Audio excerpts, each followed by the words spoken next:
अल्लाहु अकबर अल्लाहु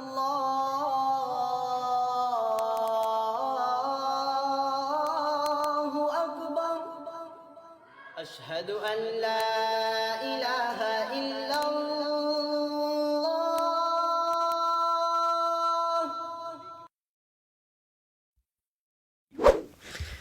उन बच्चों को क्या कसूर था जिनको मारा गया? उन बच्चों उन बेकसूरों को क्या कसूर था जिनको इजराइल ने मारा? अब अगर आज इजराइल के 10, 5, 25, 30, 40 लोग मरते हैं तो वो आतंकवाद कहलाएगा? आज फिलिस्तीन को पूरा पूरा विश्व ने आतंकवादी कहना शुरू क्यों रहे, भावुक क्यों हो रहे आप? क्यों आपको मौत में भावुक नहीं हुआ? आपको चीखें नहीं सुनाई दी? ये आखिरी जंग है अक्सा की। क्या ये आखिरी जंग है अक्सा की। अब मिट के रहेगा इजरायली, अब मिट के रहेगा। ये क्या कहें आप? ये आखिरी जंग है अक्सा की, अब मिट के रहेगा इजरायली। या तो ये मानेगा या तो ये तबाह और बर्बाद कर दिया जाएगा। नमस्कार, मैं दानिश अंसार और आप देख रहे हैं पीआरबी। हमारे साथ बाल योगी पंडित विजय शर्मा हैं, जो कि सोशल मीडिया पे इन दिनों देख रहे होंगे कि इजराइल और फिलिस्तीन के बीच में जंग जारी है। उसमें इनकी वीडियोस कई वायरल हो रहे हैं, जहां पे ये मस्जिद अक्सा की वीडियो बातचीत करते हैं, इसमें ये ताबूत सकीना की बातचीत करते हैं और इस्लाम धर्म में जितनी भी जानकारियां हैं उसकी बातचीत करते हैं। हम भी हैरान हैं, आप भी हैरान हैं कि इनको इस्लाम को लेकर के इतनी जानकारी कहाँ से आई है। तो इनसे बातचीत करेंगे, क्या कहेंगे जिस तरीके से जंग जारी है इजराइल और फिलिस्तीन को लेकर के, क्या कहेंगे? गाज़ा की तस्वीर आपने देखी होगी। देखिए, होता क्या है कि आज के समय में आप लोगों को हैरानी ही होगी, सही जानकारी तो आपके पास मिलेगी नहीं। और सबसे महत्वपूर्ण बात यह है कि आज मैं फिलिस्तीनियों के लिए दुआ करने जा रहा हूं। दुआ करेंगे आप? दुआ करेंगे। एक दुआ जो होती है, जो मस्जिदों में हम जाके किए, लोगों से मिले, और दुआ ही मेरे अधिकार में है। मैं गैर मुस्लिम हूं तो नमाज मेरे अधिकार में नहीं है, क्योंकि नमाज में नियत बांधनी। दुआ किससे करेंगे? अल्लाह से करेंगे। अल्लाह से करेंगे। किस चीज की दुआ करेंगे? फिलिस्तीनियों के लिए दुआ करेंगे, मस्जिद अक्सा के लिए दुआ करेंगे। क्योंकि जब तक काबा नहीं था, आप किस तरह मुंह करके नमाज पढ़ते थे? किबला अव्वल कहा जाता है, बताइए। और अगर उसे कोई तोड़वा कर सोचे हम हल्के सुलेमानी बनवा दें वहां जाकर मस्जिद शहीद करके, तो वो तो हो नहीं पाएगा। ये हल्के सुमानी क्या है? यही तो यहूदियों का पाक साथ, यही तो यहूदी बनाना चाहते हैं। हल्के सुलेमानी वो चीज़ है जहां पहली बात ताबूत सकीना को रखने के लिए एक पक्का, पीलों को पक्का, ये लोग कबीलों में रहने वाले लोग हैं, इनके पास पक्का मकान नहीं था। यहूदी आज यहाँ, कल वहाँ, परसों वहाँ।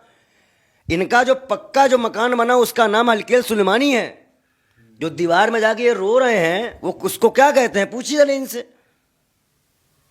अब ये हमारे यहाँ के मौलानाओं की कमी है कि हमारे यहाँ के मुसलमानों को इतनी चीजें पता नहीं। अब दूसरी महत्वपूर्ण बात है, आश्चर्य की बात मत हुई है। नहीं, आश्चर्य ये है कि आप हिंदू धर्म से आते हैं, सनातन धर्म के, इतने जानकार, और आप क्यों भावुक हैं? आप गाजा पट्टी में जो बम गिराए गए, हमास का लड़ाई आपकी थी। आपने 1947 से लेकर अब तक उनकी जमीनों में कब्जा किया। जमीनों में कब्जा करने के बावजूद आप धीरे धीरे घुसते उनको मारना। यूएनओ की रिपोर्ट है कि 2.5 लाख से 3 लाख फिलिस्तीनी आपने 10 सालों में मार दिए। नहीं, लोग कह रहे कमेंट में, आपको दर्द क्यों है? दर्द तो हर इंसान को होता है। अब पत्थर तक तो कोई इंसान है नहीं। अब यहाँ के मुसलमानों को नहीं होता होगा, और लोगों को नहीं होता होगा, हमें तो होता है। हमें तो मुसलमानों को कह रहे, मुसलमान को दर्द नहीं होगा? हमें बिल्कुल नहीं हो रहा है। हमें लग तो रहा है ऐसा कि नहीं हो रहा है। अगर आप फिलिस्तीन की मुसलमानों की तुलना इंडिया के मुसलमानों से कर दीजिए तो आप कहीं भी नहीं रह पाएंगे। तो क्या फर्क है दोनों मुसलमानों में? क्यों नहीं फर्क है? क्या बात करते हो आप? उनके यहाँ का देख लीजिए, अल्लाह को मानते हैं, दोनों अल्लाह को मानते हैं।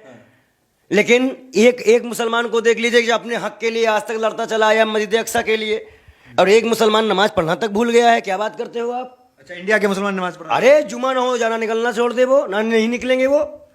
और इसीलिए उनके ऊपर अल्लाह का कहर नाजिल है, अजाब कहर नाजिल है। जालिम बादशाह बैठा है, वो अपने इस्लाम से दूर है। अच्छा, मुसलमान जो भारत का वो इस्लाम से दूर है, ये क्या नहीं? अच्छा, पठान में रुपया उड़ाने का पैसा है, फिलिस्तीन देने का पैसा नहीं है क्या इंडिया के मुसलमानों के पास? दे फिलिस्तीन में जाके पैसा। तो फिलिस्तीन के मुसलमानों में क्या अच्छाई दिखे आप? अच्छाई? क्या अच्छाई नहीं है? वहां के बच्चे भी शेर हैं, लड़ जाते हैं अपनी जमीन के लिए। यहाँ के चलो छोड़ो, देखते हैं क्या ही हो सकता है। बस 4 बयान आएंगे, बात खत्म हो जाएगी। साफ सीधी बात है। तो फिलिस्तीन यही कर रहा है। आप बताइए, हमास आज अमेरिका ने माना ना कि गाजा पट्टी घुसना ही इजरायली की सबसे बड़ी गलती है। तो अमेरिका ऐसा क्यों कहा? क्यों? पहले तो समर्थन कर रहा था ना। क्यों नहीं कहेगा? जान नहीं रहा है कि ईरान भी आ चुका है, लेबनान भी आ चुका है, सीरिया भी आ चुका है, और भी कंट्रियां आ जाएंगी। व्यापार नहीं चल रहा है अमेरिका सा, खाली एक इजरायली है जो पूरा व्यापार चला रहा है। आप अगर विदेश नीति के हिसाब से देखें, एक विदेश नीति के हिसाब से, तो क्या नरेंद्र मोदी से इतना पूछ लीजिए, क्या जो गल्फ कंट्रियों में हमारे लोग काम कर रहे हैं उतना पूरा रेवेन्यू जनरेट करके लोग ले आते हैं, उतना का इजराइल देता है हमको? लेकिन पैंगस दे देता है, आपकी जासूसी करवा देता है। इसलिए गाजा की तस्वीर बहुत भावुक करने वाली है। देश और विदेश में भी इस तस्वीर को लेकर के चर्चाएं चल रही है कि वार क्राइम का उल्लंघन है। तो इसके लिए आप क्या बताइए? यूक्रेन रसिया का युद्ध हुआ, किसी ने किसी का पानी रोका? नहीं। किसी ने किसी का पानी रोका?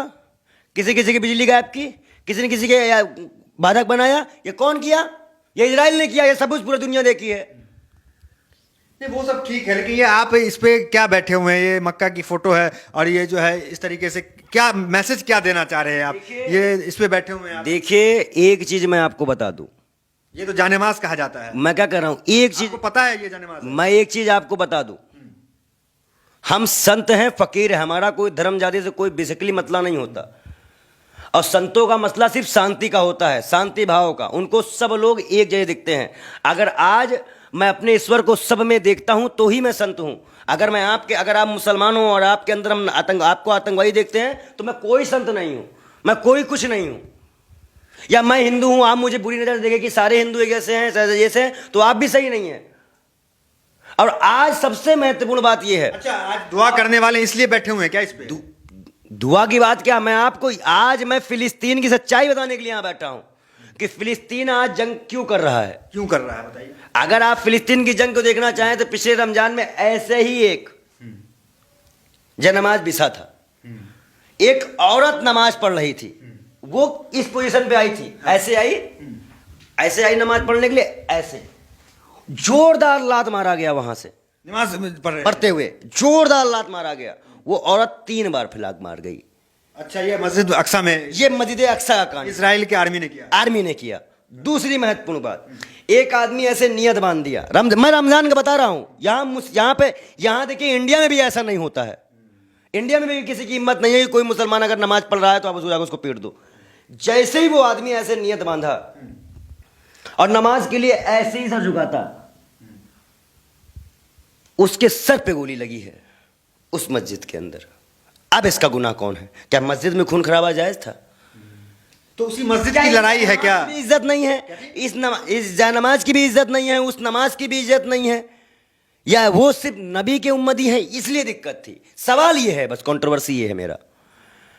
ये हमारे अंधभक्तों को समझ में नहीं आएगा, किसी को समझ में नहीं आएगा, भी समझ में नहीं आया। कंट्रोवर्सी सिर्फ ये है कि इजराइलियों का मानना है कि जो लास्ट पैगंबर अल्लाह ने कहा, अल्लाह ने साहब कह दिया मैं लास्ट पैगंबर कौन है?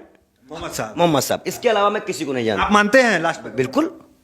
मोहम्मद साहब को आप मानते हैं? अच्छा, ये बताओ, राम ने कह दिया, अगर हिंदू समाज में राम ने कह दिया कि ये सच है तो कौन नहीं मानेगा? हिंदू। कौन हिंदू नहीं मानेगा? या शिव ने कोई चीज कही है, कौन नहीं मानेगा? आज जो और कन्याओं की पूजा करते हो, रामनवमी में राम जी का यात्रा निकालते हो, राम के आदर्शों को दुनिया को, अभी रामलीला चल रही है पूरे देश में, राम को आदर्श को दिखा रहे हो ना, तो राम की कई बातों को हम मान रहे हैं ना, तभी तो हम हिंदू हुएंगे ना। और हम अगर इस्लाम की बातों को नहीं मानेंगे या सनातन की बातों को नहीं मानेंगे तो काहे के हिंदू, काहे के मुसलमान? मतलब नबी को आप मानते हैं, राम को ही मानते हैं? मैं क्या कह रहा हूं, हाँ, संतों का कोई धर्म नहीं होता। क्या धर्म था रहीम का? क्या रहीम ने तो श्री कृष्ण के दोहे गाए हैं। रहीम कौन है? इसी मिट्टी के तो हैं, श्री कृष्ण के दोहे गाए हैं, तुलसी ने दोहे गाए हैं। हमारे यहाँ संतों सूफियों का तो कोई धर्म ही नहीं था। ये धर्म तो ये लेके आए ठेकेदार चंद मौलाना और पंडित मिलके लेके आए हैं, और इसीलिए दोनों को जन्नत का रास्ता नहीं है। दोनों को जन्नत का रास्ता नहीं है। मौलाना जन्नत में नहीं जाएंगे? मौलाना पंडित एक भी नहीं जाने वाला। ये सब फितना फसाद फैलाने वाले लोग हैं। नहीं, मैं आज तक, और मैं तो भाई अपना काम बना ले रहा हूँ। मैं तो अपना काम बना ले रहा हूँ।